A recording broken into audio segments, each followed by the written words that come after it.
Realme is back at it again and they're making a bold claim. They're calling the new Realme 16 Pro Plus the Portrait Master. But here's the thing. Last year, the Plus model was nowhere to be found. Now it's back, and on paper it looks like a beast. But if you look closer, this new phone is actually using the exact same processor as the 15 Pro that launched just months ago. So is this a genuine leap forward for mobile photography, or is Realme just putting a tuxedo on last year's hardware? This is NexLab Reviews, and let's get into the honest truth about the Realme 16 Pro Plus.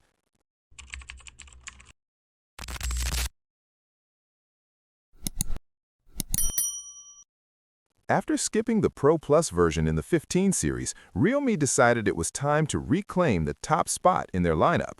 Technically, this is the successor to the Realme 15 Pro.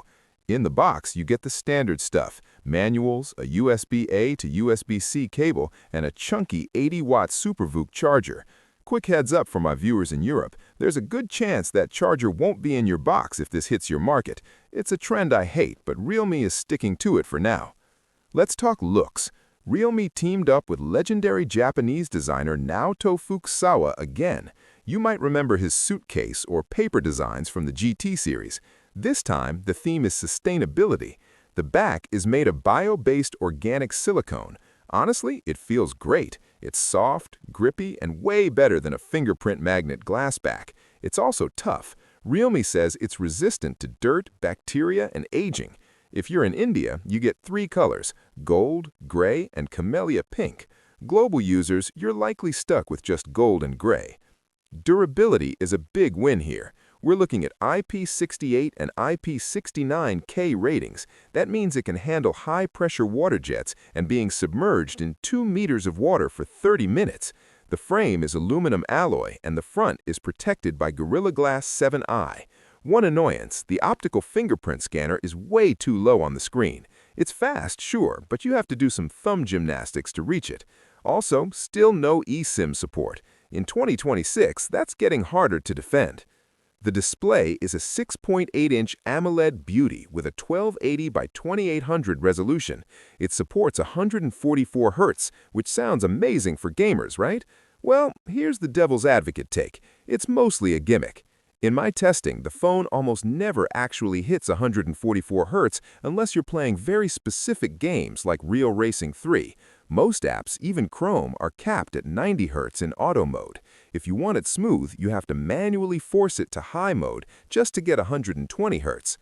Where the screen does shine, literally, is brightness. Realme claims a peak of 6,500 nits, which is a bit of marketing lab talk on a tiny patch of the screen. In real-world use, I measured nearly 1,800 nits in high brightness mode. Even with 75% of the screen being white, it stays incredibly bright. Using this outdoors on a sunny day is no problem at all. It's one of the best panels in its class for visibility, even if the 144 Hz claim is a bit of a stretch. Under the hood, we have the Snapdragon 7 Gen 4. Now challenge your assumptions here. Why did Realme use the same chip from the 15 Pro? Well, they've optimized the hell out of it. It's actually pacing slightly faster than last year's model in benchmarks. It's a 4-nanometer chip with a decent 1+4+3 core configuration. It's not a flagship killer. The Poco F7 with the Snapdragon 8S Gen 4 will absolutely smoke this in raw power. But for daily tasks and moderate gaming, it's stable and keeps it cool during stress tests. Now let's talk about the brains of the operation. Realme is leaning hard into what they call Next AI and the AI Edit Genie. The Snapdragon 7 Gen 4 inside has a 65% boost in AI tasks compared to the previous generation, and Realme is using every bit of it to automate your social media game. First up is AI Instant Clip. It's a one-tap video creator designed for the "I want it now" crowd. You pick your footage and it spits out a polished short clip using smart templates, no editing skills required. Then there's AI Light Me. This is actually pretty clever. It analyzes the environment and the subject to apply professional lighting templates, creating those moody, natural shadows you'd usually need a reflector for. But here's where I have to play devil's advocate. AI Style Me. It generates 3 distinct looks: a high-fashion modeling shot, a cartoon version of you, or a 3D emoji.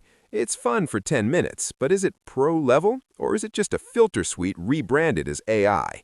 Lastly, there's the AI Framing Master. This handles smart framing and auto zoom while you shoot.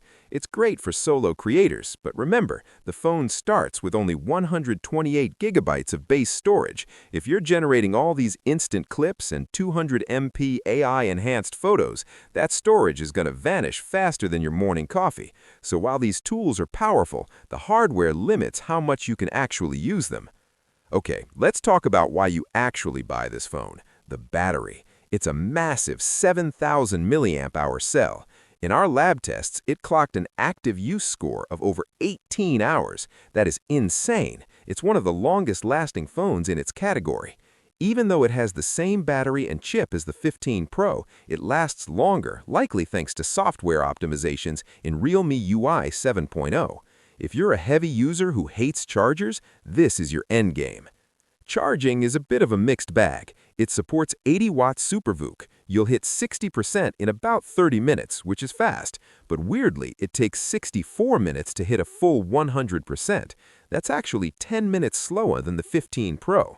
On the bright side, they've added bypass charging for gamers, so you can power the phone directly without heating up the battery. Now for the Portrait Master part. The main sensor is a 200 MP Samsung ISOCELL HP5. Daytime photos at 1x are excellent. Great detail, natural look, and zero noise. But don't be fooled by the 200 MP number. The sensor size is the same as the old 50 MP one, so low-light performance hasn't changed much. The real star is the 2x zoom. It uses that high resolution to give you digital zoom that looks almost optical. It's the best way to take close-ups. The 50 MP periscope telephone gives you 3.5x optical zoom. It's a smaller sensor than the older 14 Pro Plus, which is a bummer, but it still takes sharp, detailed shots during the day. Realme packed in a ton of portrait presets, like street, headshot, and vibe mode. Some of it is a bit over the top, but if you like that stylized, cinematic look without editing, you'll love this. It's not all gold, though. The 8 MP ultra-wide is basic. It has autofocus now, which is nice, but the photos are soft and lack crispness. And the speakers, they're good in terms of loudness, but the quality is flat. Vocals feel distant, and it just doesn't have the depth that competitors offer. If you care about audio, keep your earbuds handy.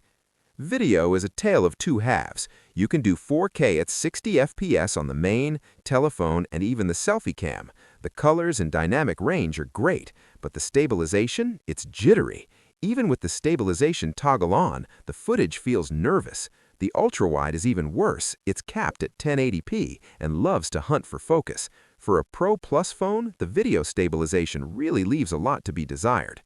Let's talk money. In India, this starts about 40,000 rupees for the 128 gigabyte version. That's the problem. 128 gigabytes in 2026 on a phone that takes 200 MP photos? That's a tight squeeze. If you want raw power, the Poco F7 or OnePlus Nord 5 are better deals. You're paying a premium here for the design, the battery, and the specific telephone. So what's the verdict? The Realme 16 Pro Plus is a specialist. If you want a phone that looks unique, lasts 2 days on a charge, and takes great portraits, this is it. But if you're looking for a massive performance leap over the 15 Pro, or you need rock-solid video stabilization, you might want to wait for a price drop. It's a portrait master, sure, but it's a master that needs a bit more polish. Most tech brands spend more on their marketing than their engineering. I'm here to find out which of these gadgets actually work in the real world. Subscribe our channel if you want the truth before you hit buy.